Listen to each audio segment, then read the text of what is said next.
नमस्कार दोस्तों, स्वागत है आपका हमारे चैनल पर। आज की वीडियो में मैं आपको बताऊंगा कि जो नास्तिक लोग होते हैं वह सुखी रहते हैं और जो आस्तिक होते हैं, पूजा पाठ करते हैं, परमात्मा को मानते हैं, सत्संग करते हैं, वह ज़्यादा दुखी क्यों रहते हैं। कई व्यक्तियों का प्रश्न है कि जो भगवान को मानते हैं वह ज़्यादा दुखी रहते हैं और जो नहीं मानते वह सुख का जीवन जीते हैं।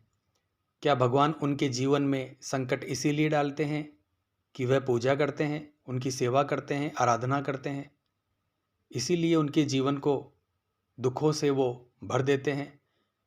जबकि लोग तो भगवान की पूजा इसलिए करते हैं ताकि उनका सांसारिक जीवन सुखमय हो। तो इस प्रश्न का जो उत्तर है वह बहुत ही अच्छी तरीके से मैं आपको देने वाला हूँ। वीडियो को पूरा सुनना ताकि सारी चीज़ आपको क्लियर हो जाए। बीच में मत छोड़ना, बीच में छोड़ोगे तो बिल्कुल समझ में नहीं आएगा। तो वीडियो को लास्ट तक ज़रूर सुनना दोस्तों, इससे आपको ही फ़ायदा होगा, आपकी जानकारी बढ़ेगी। तो देखिए, जो जीवन है वो कर्म प्रधान है। कर्म के आगे तो ईश्वर भी झुकता है। हम भगवान के भरोसे बैठे हैं और हो सकता है भगवान हमारे भरोसे बैठा हो। भगवान ये सोचता है कि यह कुछ करे तो मैं दूं, और हम ये सोचते हैं कि पहले वे कुछ दे तो मैं कुछ करूं। इस चक्कर में भगवान का कुछ नहीं बिगड़ता दोस्तों। जो बिगड़ता है वह उस व्यक्ति का, उस मनुष्य का बिगड़ता है, और वह अपने जीवन में तमाम संकटों का सामना करता है। एक चीज़ मैं आपको बताऊं दोस्तों, जो नास्तिक होते हैं, भगवान को नहीं मानते हैं, उनको केवल एक ही चीज़ पता होती है कि मुझे काम करना है और अपना जीवन व्यतीत करना है। काम करूँगा तो पैसा आएगा, काम करूँगा तो सारी ज़रूरतें पूरी होगी। यानी कि मैं कुछ करूँगा तो ही चीज़ होगी, वरना कुछ भी नहीं होगा। पर जो भगवान को मानता है वह अपने आप को आगे न ले जाकर भगवान को आगे रख देता है कि जो कुछ करेंगे भगवान करेंगे। और लोगों का भ्रम ऐसा होता है कि भगवान पैसों की बारिश करेंगे। पूजा पाठ, भक्ति जो लोग कर रहे हैं उनको ये भ्रम होता है कि भगवान पैसों की बारिश करेंगे उनके लिए, या वह कहीं जा रहे होंगे तो सड़क पर सोना चांदी मिल जाएगा उनको, जमीन में कोई खजाना या कोई माया मिल जाएगी उनको। तो लोगों की यह धारणा होती है, यह सोच होती है कि भगवान सब कुछ कर देगा, कि भगवान मैं यहाँ से जा रहा हूँ और रास्ते में मुझे करोड़ रुपए मिल जाए। और इसलिए बिना मेहनत के, बिना कर्म के लोगों ने चीज़ों को हासिल करने के लिए ही पिशाचनी, यक्षिणी, जिन्न, गंधर्व, बेताल, राक्षस आदि की साधनाएं करने के लिए सोचा। और वही लोग जो जल्दबाजी में होते हैं और सोचते हैं कि मुझे अमीर बनना है, मुझे इस संसार की तमाम सुख समृद्धि चाहिए और वह भी जल्दी चाहिए, तो वह लोग पिशाचनी, यक्षिणी, जिन्न, गंधर्व की साधनाएं करते हैं और सोचते हैं कि हम भगत बन जाएंगे, हमारे पास शक्ति आ जाएगी। तो यह सब लोगों का भ्रम होता है। और जो लोग इन चीज़ों में पढ़ते हैं कि मुझे पिशाचनी साधना करनी है, यक्षिणी साधना करनी है, गंधर्व साधना करनी है, वह लोग ना तो इस सांसारिक जीवन में सुख पाते हैं और साथ में ही वह मृत्यु होने पर इन्हीं के द्वारा जकड़ लिए जाते हैं। यह लोगों को पता ही नहीं है कि अगर आप बेताल की साधना करते हैं, पिशाच की साधना करते हैं, जिन जिन्नात की साधना करते हैं, तो आपके जीवन में शुरुआत में 2-5% तो वह आपको देते हैं कुछ, उसके बाद वह आपके जीवन में लेना शुरू कर देते हैं। और जब वह लेते हैं तो कहते हैं कि ब्याज समेत लेते हैं और व्यक्ति के जीवन को अंतिम क्षणों तक समाप्त कर देते हैं। और व्यक्ति जब मरता है तो उसकी आत्मा को भी वह जकड़ लेते हैं, उसको मुक्ति प्रदान नहीं होने देते हैं। यह लोगों को नहीं पता है। लोगों को सिर्फ यही पता है कि इनकी साधना से मैं जो चाहूँगा वह मुझे प्राप्त हो जाएगा, और सब कुछ जल्दी चाहने के चक्कर में उनसे ऐसी ऐसी गलतियां हो जाती है, उनका जो जीवन है वह बर्बाद हो जाता है, नरक बन जाता है। और लोगों की बुद्धि तो देखो दोस्तों कि वशीकरण, मारण आदि क्रियाओं के बारे में वह जानने के लिए उत्सुक होते हैं। आप YouTube पर बहुत सारी वीडियो देखते होंगे जिसमें वशीकरण ऐसे किया जाता है, मारण ऐसे किया जाता है, उच्चाटन ऐसे किया जाता है, तेल से वशीकरण करें, सिंदूर से वशीकरण करें, पता नहीं किन किन चीज़ों से वशीकरण करें। और लोग, लाखों लोग उसे देखते हैं, उनकी वीडियो को देखते हैं, और उनके दिमाग में जो यह सारी चीज़ घुसती रहती है, दिमाग में यह सारी चीज़ चलती रहती है।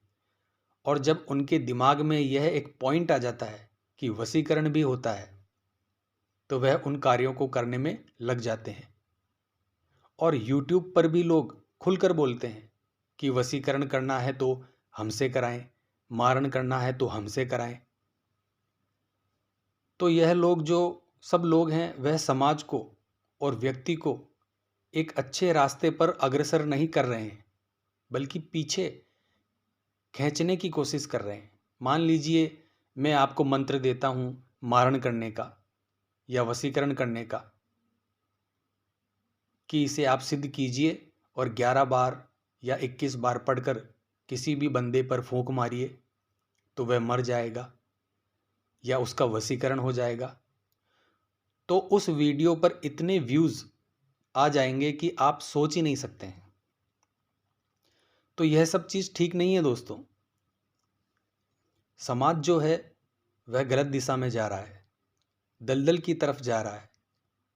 इनके कारण क्या होता है कि व्यक्ति उल्टे सीधे काम करना चालू कर देता है, उल्टे सीधे मंत्र जाप करना चालू कर देता है, बिना नियम पालन के सारी चीज़ चालू कर देता है, और उनके जीवन में ऐसी ऐसी घटनाएं होना चालू हो जाती है जिनके बारे में वह कभी सोच भी नहीं सकता।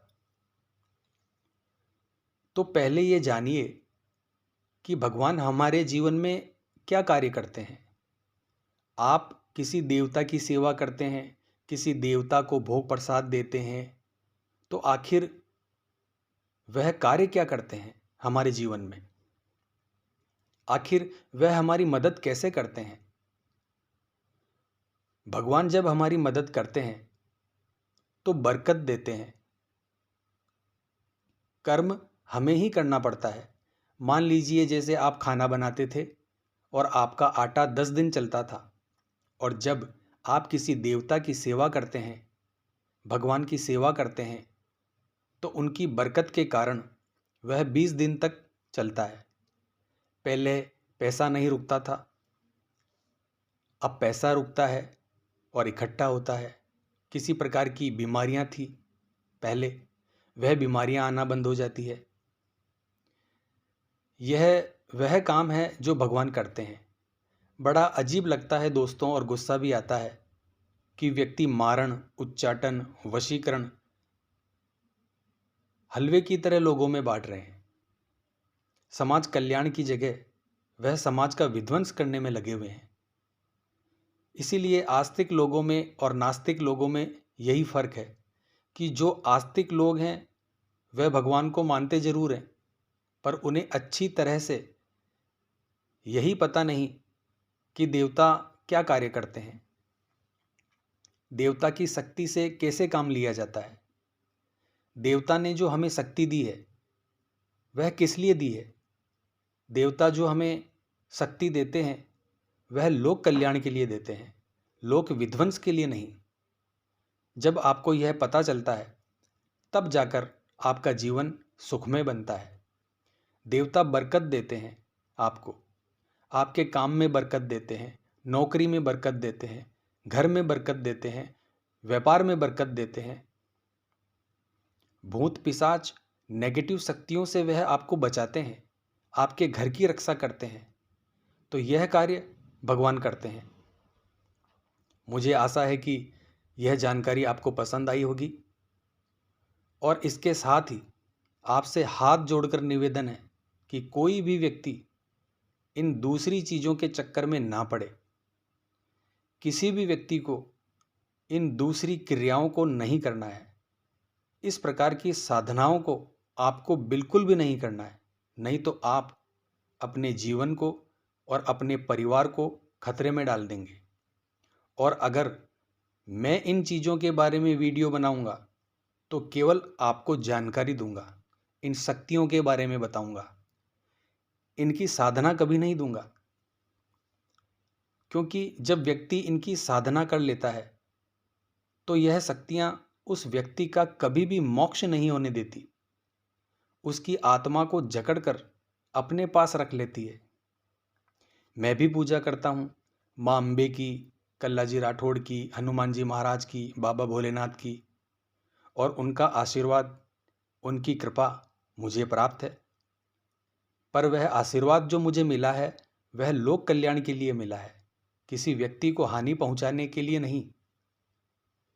और अगर आपके घर में सुख समृद्धि है तो भगवान को आप पूछोगे, और सुख समृद्धि नहीं है तो भगवान को भी आप गाली दोगे।